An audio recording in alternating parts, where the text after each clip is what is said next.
জাহের আলভী এর স্ত্রী ইকরার পক্ষে যারা কথা বলছিলেন অনলাইন ও অফলাইনে তারা সবাই এখন তার বিপক্ষে। ইকরার একটি ভিডিও ফাঁস হয়, সেখানে তাকে ধূমপান ও মাদক সেবন করতে দেখা যায়। হ্যালো গাইস, আশা করছি ভালো আছেন। চলে আসলাম নতুন আরেকটি ভিডিওতে।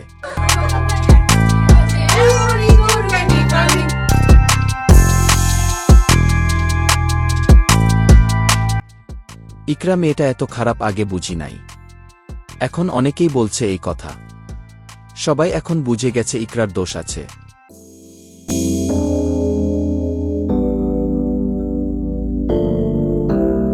অন্যদিকে কেউ বলছে আমি জাহের আলভীর পক্ষে আছি, তিনি সবসময় সত্য কথা বলে।